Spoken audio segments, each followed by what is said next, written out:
of it. I didn't really have any type of AM trades. I wasn't really active for the AM. I passed out, had some crazy stuff happen. But of course, I will go over a tape read, stuff I look for, and then we'll get onto my trades, which I might have taken a trade in the, what was it, AM? I'll check that out. I think it was at 11. I'll show you what I had in my analyst channel. Basically, 2022 model shift in market structure retrace into this fair value gap. I added on a second contract. Huh, that's weird. Oh, I closed it early, never mind. Okay, yeah, I closed it early. So basically, I wanted my full take profit to get hit of $1,000. We had this little retracement, which did not make me hold. Off this retracement, I instantly closed it. I don't know why I don't know what made me decide to close, even though I definitely knew we were going to be going lower. Like, I knew it as a fact that we'd be at least returning into a discount. Yo, what's up, Adam? But, for the most part, I was just like, I gotta get out early. I don't know what was up with me today.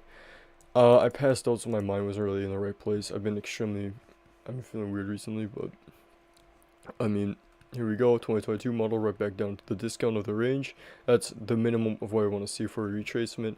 And I was just looking at these PD arrays. I was trying to call out the markets without realizing that this was pure accumulation, which I did mention in the future. Alright, that's my IP, I don't care.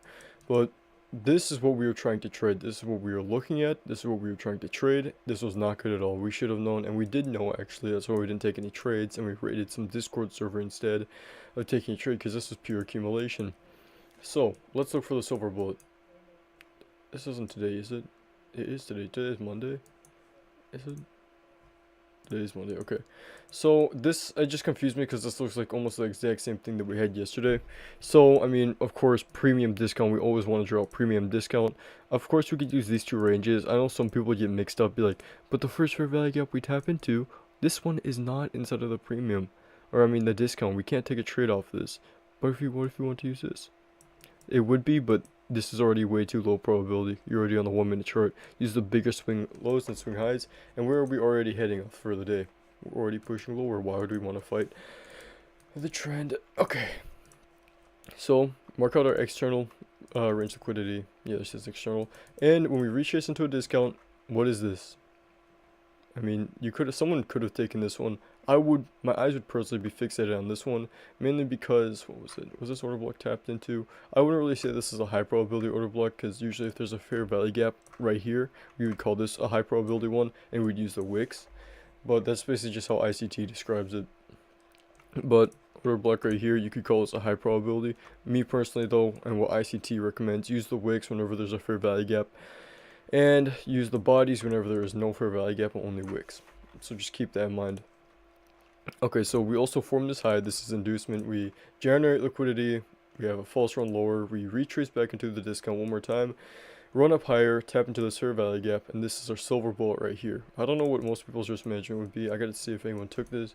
I know some people DM me saying they took it, which congratulations. Silver bullet is a really good model. I really recommend it for anyone trying to be profitable. But I would personally go off the 2-5 quadrant or consequent encroachment. It's either one of these. Your entry would be right around here.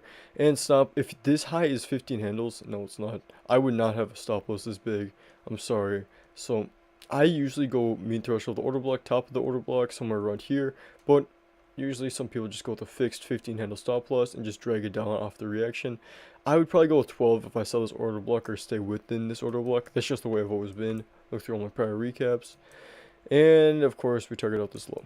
And anyone who could have caught this is a $1,600 play, a little bit more than that. If you're trading 2 NQ contracts, that's $3,200. So insane to whoever took that.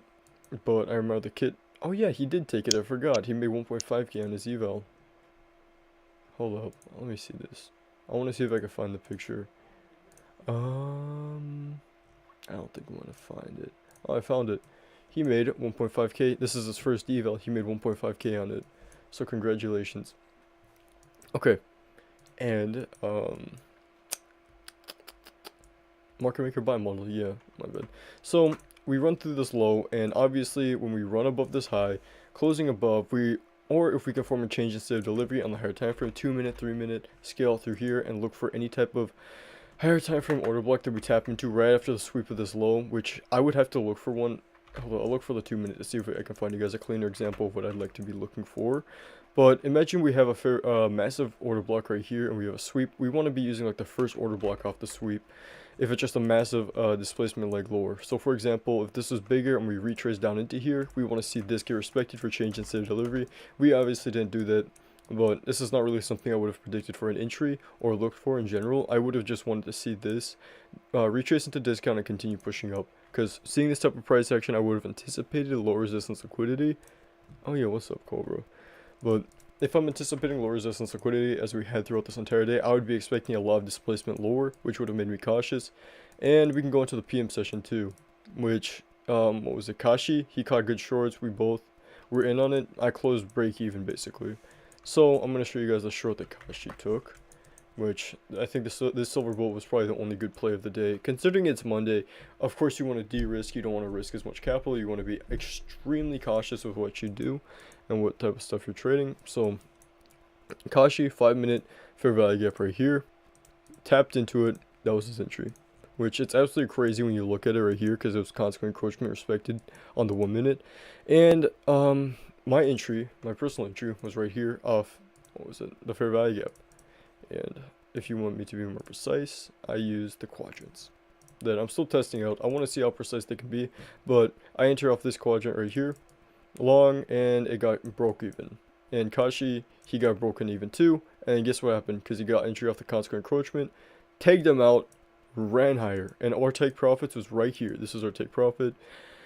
And we could have gone away if we targeted this internal high right here, but we were both targeting this high. He got stopped out, I got stopped out, break even, and it went straight up higher. So it's kind of sad, but that's not really something you can be mad about, especially when you're trading conditions you know you shouldn't be trading. So with that in mind, don't beat yourself up over losses that you knew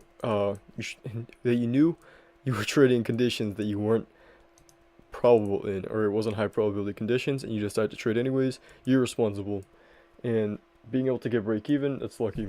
So I mean, yeah, you can just redo the eval, no reason to stress out over it. What I really like to see, I want to see this hold up as a breaker or a unicorn and push up higher, which we did, which is really nice.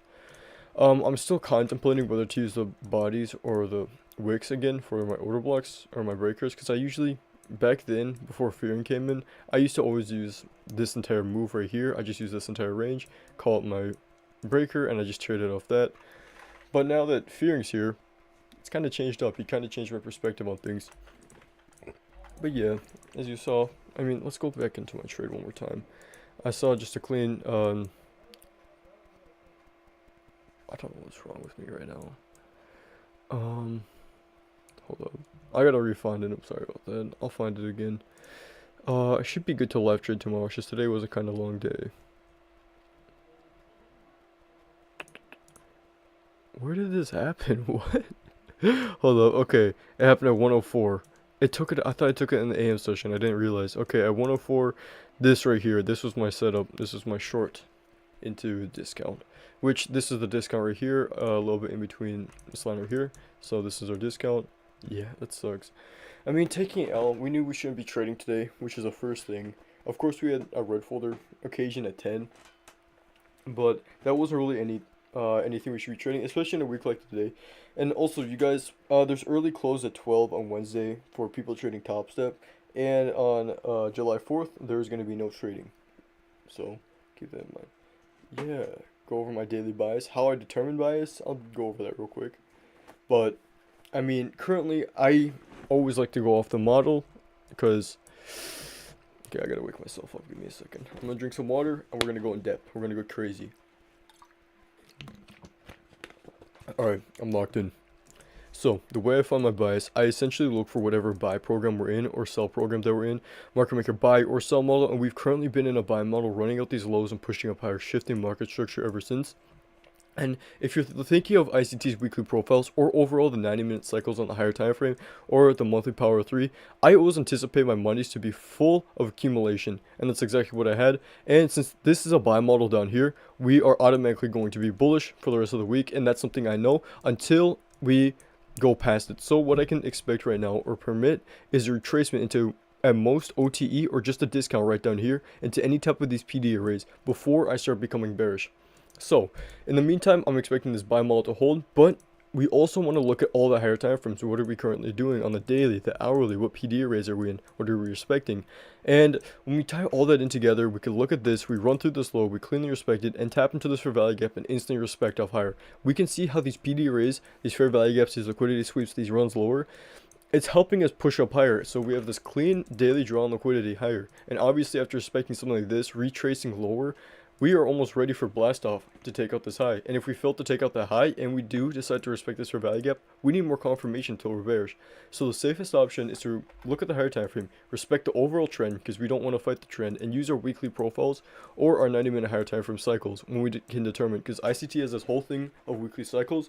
No, weekly profiles that you can use to determine the manipulation, Thursday high of day, Wednesday low of week, all of that.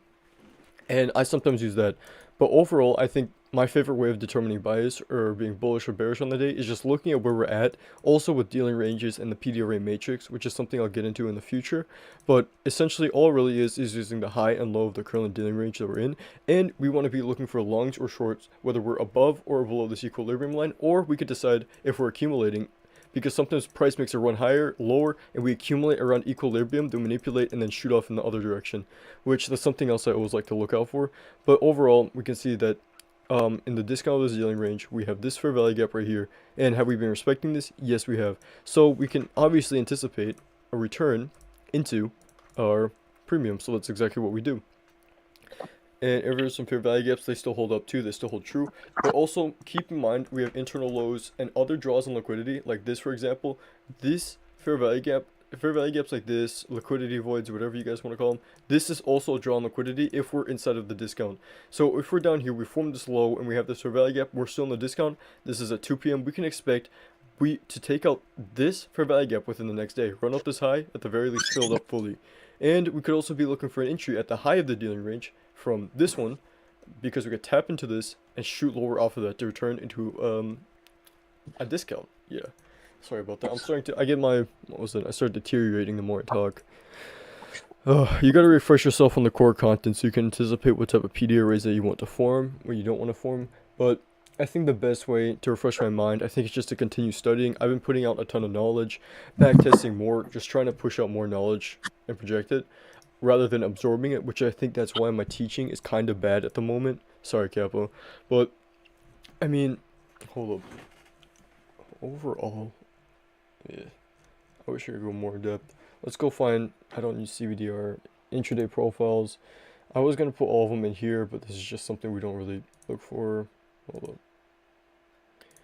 Not that one. Defining the daily range. I'm going to rewatch it for, I guess, the third time soon. I really want to find the PD array matrix though. Short-term blending, IPTA range. This is the PD array matrix. This is premium, discount, all highs, lows, rejection blocks. This is where you want everything to form in this order. And there's also gold back that goes into. Gold back's a bunch of BS, by the way, in my eyes. But oh, how do I explain this? This is starting to get hard to explain. I always view you guys in the lens of a beginner that doesn't really understand what I'm talking about, but yeah, if you're doing Forex, I could talk more about CBDR ranges, because every time I backtest JBP USD or trade Forex, or when I used to, I always use CBDR range, and this stuff was so helpful, at least trading off CBDR range, standard deviations off of the central bank dealers ranges. Now we're supposed to be using flout in the futures market along with IPTA, which I haven't really been paying attention to, but I'm waiting for us to have the anchor, the massive market structure shift with a quarterly shift. Once we can have that and start taking out the 2046 to IPTA, the look back ranges, oh, that's going to be such good trading conditions. That's probably the best conditions for either a buy or a sell model. It's just a higher time frame. Buy and sell models. I gotta rewatch this one too. Oh yeah, all of that. You guys learned it from core content. This is the IPTA by Trader Tim, by the way. He also explains it in a good way. Dealing range equilibrium, high, low. This is where we can expect other PD areas to get taken out. And this is more examples of it. He's also a really good guy. I like him. He charges $100 for one-on-one mentorship session. It's crazy, but it's not too bad because he goes in depth with high probability inversions. That's who I learned high probability inversions from, along with ICT. And he always has the macros down, previous macro functions. Stuff like this is where I don't really like teaching because it's so complicated. And a lot of you guys, or a lot of the people that teach me advanced stuff too, or last time, they disappeared on me. I used to put a ton of effort into my students, then they just disappear on me. Because I used to try to teach him IPTA, flout, everything. I put like, what was it, like 3 hours a study what was it called, info into them, and they're like, yeah, bro, I have a scholarship for golf. I'm gonna become a professional golfer, and they leave me. I'm not even kidding. Trader Tim, hold up, I'll show you. If you guys want to study, go study this guy. I'll put it in here. But yeah, I've had so much people leave me to pursue something else. They become profitable. I'm not even kidding. These kids take payouts and they think they have a better opportunity, so they go pursue that. They're like, $600. That's my first payout. That's not enough, and they go try chasing something else, which makes me mad.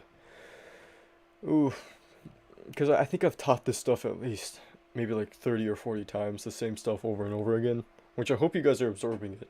My own trading, I mean, it's starting to deteriorate too. I'm living off my savings, but soon enough, I'll get back into the habit of actually trading every single day. It's just my sleep schedule, some weird stuff going on with me. I gotta fix my circadian rhythm, then I'm chilling. Rejection block. Because there's no way I studied all this much, back tested this much, took this much payouts, effort into trading just for me to get lazy and complacent. Which, yeah, it makes me mad to think about how great I used to be. Jeez, I went on a rant. But yeah, study these PD arrays too. Once you're able to realize, or at least able to reject. What the heck? When you're able to label the market in this way, or be able to see the market in this way, using all the higher time frame and lower time frame PD arrays, which is something I've been feeling to be doing recently, you always want to be looking at the daily time frame and use this for narrative. So what I just taught you, I think Thomas, Crispin, Carrier, using what I just taught you for bias, you are going to be right more than 80 to 90% of the time if you want this for daily bias. Okay?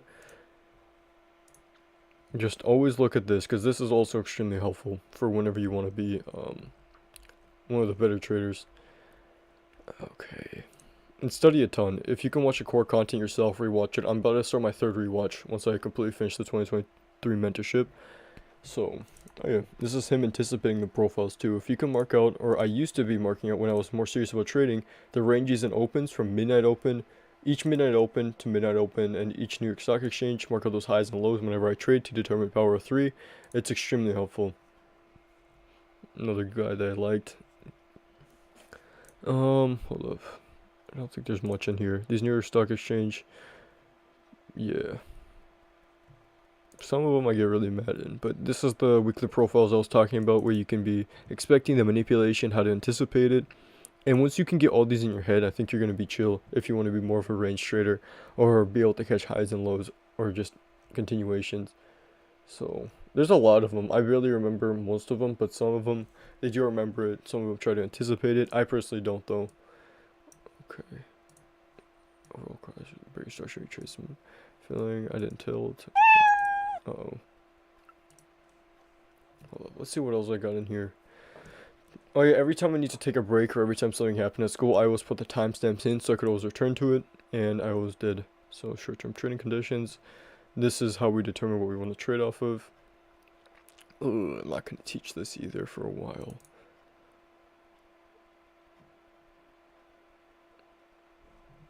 Do you guys know about the bread and butter and one shot, one kill setup? Oh, jeez. Okay. I'm not teaching it. I'm sorry. I'll teach it in the future, just not now. Price should move forward to the time frame we want. Some short, fair value guide. Wow, he...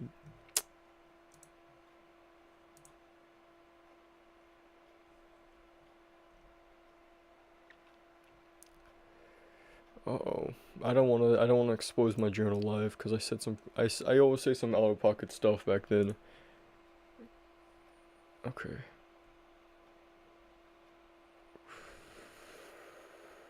Yeah, bro.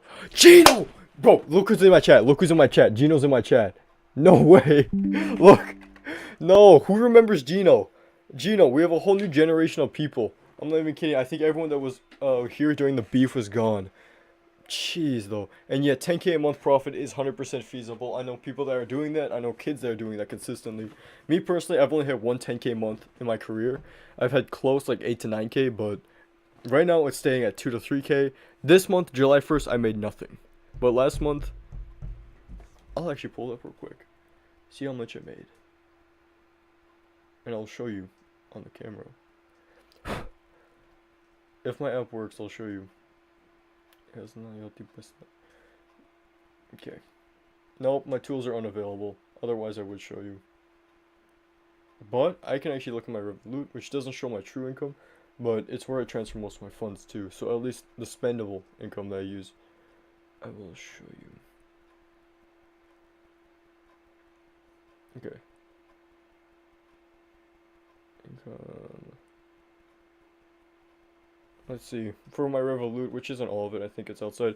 It's just 2.5 right here, which in reality is more like 3.2. I'll come back, but yeah. Jeez, chart, nice. Clearing 10k is easy. Not easy, I mean, no, but nice job, bro. Something to be proud of. When you can clear 10k, which I think I'm gonna go back to being able to do that. If when I pass these 100k combines, I can truly scale up my trading. So, from what I make currently with trading, if I'm being more aggressive and putting more effort into trading actually, and focusing only on, I guess, Tuesday, Wednesday, and Thursdays are the high probability. Maybe Fridays if I can anticipate a TGIF. If I can do that with making just 3 to 4k a month, maybe even 5, copy that through the, what was it called, 3 XFAs, maybe 4 because I'm doing another 50k on the side. If I can do that, then that's definitely over 10k a month consistently, just from decently sized trades. Worst case, I mean, I've got to take a payout first, so of course I'm going to be low risk for the first month. Then I'll start trading 2 and Q contracts and just go crazy. Like what I did for that 1 month. Other than that, I mean, I'm gonna try getting back onto what I used to be on. Alright, do you have any questions? Anything you guys want to go over?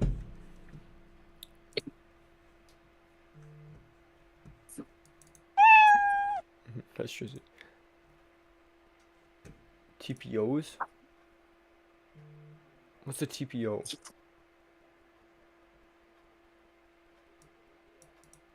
I'm sorry, Z, what's a TPO?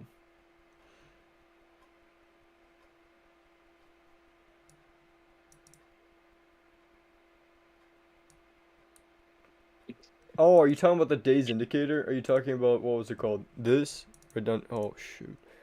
You talking about this? This little bad boy down here? This thing, the days quarterly theory. Yeah, wake up at 6 a.m. Quarterly. What's a TPO? What? Huh. Are you talking about the macros?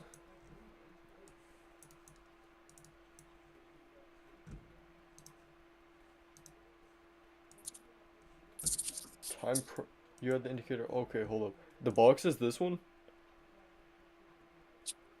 Hold up. I think he's talking about the candlestick.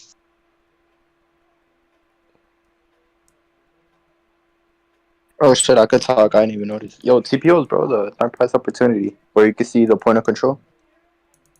Oh, you talking about this? The power 3 candle? No, no, no. What? You had it in one of your pictures. I seen it, and I was like, what the fuck? He uses TPOs too. I Let me thought. find it. Hold on. Yeah, yeah. If you find it, I'd be able to see it. It's like white and gray in the middle of your chart, and you can see the point of control and the volume high, volume low. It's an order flow thing. Oh, yeah, I know what you mean. The volume profile. I use it for Yeah, I use that. it for higher probability. Yeah. I use it for higher probability order blocks. I used to use it all the time. If you look at my older videos, I don't know who I learned it from. It was just something I stumbled across of one day. But I always use that just to anticipate your probability order blocks, especially when you're turning into OTE of a market maker model. That's where I caught like a 2k short top tick. Hold up, I don't have a video of it, but I usually just label it as like an order block secret. What do you use TPOs for? Oh, I use TPO to just those are higher probability levels. I use it with Mhm. the actual. That's his volume. There's another one that's actually TPO profiles, Mhm. and it literally tells you levels where it's gonna reject from, and it's accurate as fuck. Ooh, that's cool. Yeah, I just use the volume profile, for my. I wish I could find the video to show you, but I use the volume profile right here, and I've used it for a while for order blocks. It's just not something I use as consistent as I used to mark out my take Yeah, profiles and stuff. yeah. I use it with So that's what Quantower, else but I that's seen it what we got. lookalike, so I was like, oh shit. Now I know he used that. That's cool. Own experience. Yeah, thank you, bro. 100 handles. I just mark them out usually around here, and this is, you see this right here? This is where I like to take my shorts off. Usually just the red line, and it was usually always accurate for me. Yeah, point of control. Yeah, that's Yeah. where the most volume is usually at. This lower here and here. That's cool though. I never They really usually used it to align go over. to. See my recap? Yeah, you see this? Hmm? Yeah. Yeah. Thank you for opening my eyes on that though. I wasn't really what was it? To aware of the actual name, I just called the volume profile. Let me know your respective. Yeah, it's a very good. Well, Just that's 'cause it's called off the volume red profile. line. There's another one called TPO, which is Mhm. kind of like that one. That's even more accurate, and it gives you the same thing, just more accurate. And that's the one I use. But it looked alike. That's why I noticed it. It's an indicator as well in trading. But yeah, point of control usually aligns with true day open, which is pretty good. It's good rejection points. But I just wanted to ask that. Yeah, that's all good, bro. Thank you for enlightening me. I was completely unaware before. Okay. Do we have anything else we gotta go over? Also, Mm-hmm. what chart do you use? Just wondering. Strat? Yeah, like what you look for to enter a trade, like candle range theory, turn soups, Okay, whatever. yeah, it's turtle soups, market maker models. I like to trade the first and second leg distribution. Usually the higher probability stuff. I like to use sequential SMT along with some precision levels and. 2022 model unicorn and silverbolt. Let's just keep it at that. Turtle soup. That's what I'm trying to teach this group right now because I know a lot of people in here aren't profitable, but usually I like to use the more advanced stuff when I'm trading with other people, if that makes sense. But right now I'm Yeah, trying to fair, start yeah. with the easier stuff that can easily be learned and transferred. Yeah, gotcha. Oh. So I'm guessing you linked into candle range theory and stuff. Not as The no, 4 hour not that power much, 3. not that much. Alright. I'm not really too big of a Alright. fan of candle range theory. So you use market maker X model? Yeah, I love market maker models. Turtle soup, right? Because, well, if you watch the Romeo UTC, every setup forms with a turtle soup. It starts off with a turtle soup. Yeah, I like to use 4 hour power 3 too. 4 hour, 1 hour. That's what I usually go off of. But I can see how some And 30 people like minutes. CRT. Me personally, though, I don't like Romeo. Hello, Sagittarius. Yeah. Yeah, you're good. No, the power 3 is very good when it comes to 30 minute, 1 hour, and 4 hours. It's Yeah. accurate. Are you a Alright, profitable man. trader? Hmm? But shoot that out Um, there. well, I don't call myself profitable Mm. yet. For me, being profitable is like that's what you do for a living. You're making at least 5-6K a Really? month. Oh, jeez. Yeah, yeah. That's what profitable is for me. A lot of people say they're profitable off of one payout, but if you think about it, I spent way more money than I got in one payout to learn. Yeah. For me, I literally been for the past, what was it? I think ever since, yeah, it was February. Ever since February, I've been averaging 3 to 4 to 2K. April's 5K though. I got a 5K payout. Not consistently. It was built up at the end of the month. Also, it was just 2 to 3K. Maybe a 4. But last month was 3. The month before that was 2. And it was 5K on April. And that's good. That's good, bro. Just keep building your way up. Once you start making the good payouts, then you can start copy trading and stuff. Once you get really comfortable, and the moment you start copy trading, you got like 10 accounts connected to one trade. That's a lot of money. That's what I'm But a going lot of for. people do. I'm going to be copy trading. Yeah. Once you pass a bunch of Apex accounts, you link them all together. $200 trade. That's like a $2,000 day with all the accounts connected. That's right. I guess I did. Some guys People asking if I, what was it? They were caught a trade yesterday in NQ. I just gotta go over it to see if I did. Would occur right here. I'd be like, this is a perfect. I don't really remember the day prior. Thought process. I can't really say what my thought process at the time would. Well, I mean, this is obviously a sell mode. I guess this was what I took then. Did I show the profits? Hopefully I did. Or at least on the dashboard I should have. You use the Fibonacci tool, right? Whenever you're going for either market maker buy model or market maker sell model, you use the Yeah, Fib I tool like for. to use OTE a lot. Yeah, that's cool. And then macros as well. I'm guessing. I see. I like to use the macros more as like a teaching point where when people should be looking for a trade. Oh. I think I caught a trade around 10:30 that time, or maybe 10:23. Oh yeah, you definitely got the lowest short then. I think I cut entry off the mitigation block and held the second standard deviation. I remember. Have you ever heard about Wyckoff? Wyckoff, Wyckoff? yeah, it's Wyckoff. Yeah. What are It's your a good thoughts on strategy. Wyckoff? Yeah. ICT It's not hates bad. ICT hates Wyckoff. that's kind of what got me into TPOs. Is Mm-hmm. the from Fulcrum I learned the Wyckoff X AMT, and then that's Oh. what got me into the TPOs and shit. Mm-hmm. That's cool. And it's not bad at all. If you mix it in with turtle soup, it's fucking good. Yeah, it's You know, insanely good. that look good because you could catch top wick of any big ass movement. Hopefully. I caught a decent the other night. I think I caught an AR&R using Wyckoff and AMT. It's a really good strat, but if the setup is there, it's definitely good. But if it's not, then yeah, you're fucked. Oh yeah. Yeah, that 8 R&R was nice. I holded it overnight 8 hour because it really? usually takes forever. What's the biggest R&R you ever caught? I think it was maybe a 30 to 40. Damn, Yeah, I think it was barely. no, it was a 48. It was a 48R. It was a low resistance liquidity run, second leg alright, no, it was a first leg redistribution of a cell model, and there was low resistance liquidity of over like 150 handles. Damn. And then I cut this other one. It wasn't high RR, but it was 220 handles. That was like, what was it? The TPO thing I was talking about, the volume profile short I took off Yeah, OST. time price. That Yep. was bullish today. Damn. Yes, that's right. What is Take Profit Trader? Yeah, Take Profit Trader. I can go in depth on that. It's just a prop firm I use for instant withdrawals. If you look into the description, I have it. I have the link to it. People are just like, oh, Mantas. And then I have an affiliate code I use for it. But that's about it. Take Profit Trader is a different prop firm I use. Mantis, what percent do you Oh, use for like on a trade? It's been really the fixed thing. It's been changing. It's been switching up. The lowest I had was like risking 10 handles at a time for each trade. But now it's moved up to 12 to 13 handles, so I'd say that's more around $200 to $250 per trade with one IQ contract. And sometimes whenever I get immediate reaction or I have an immediate feedback that the trade is going in my direction, that's where I add on a second contract. Especially on eval, I'm willing to take on that risk.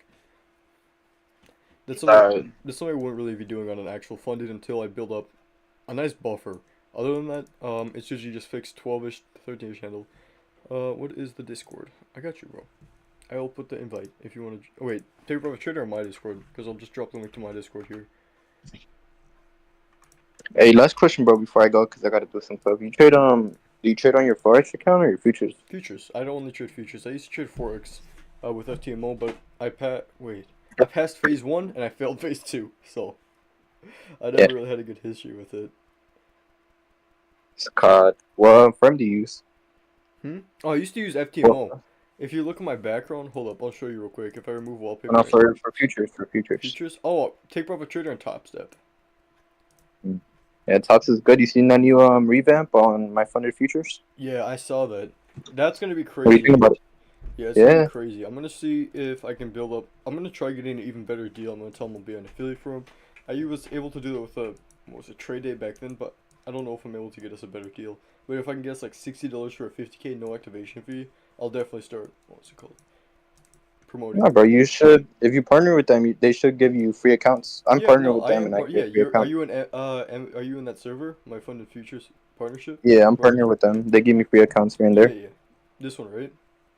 Yeah, Yeah, that's what I was thinking. Look at how much people are in here. Stoics in here, YNR. I'll have a you smaller should see team my too. name.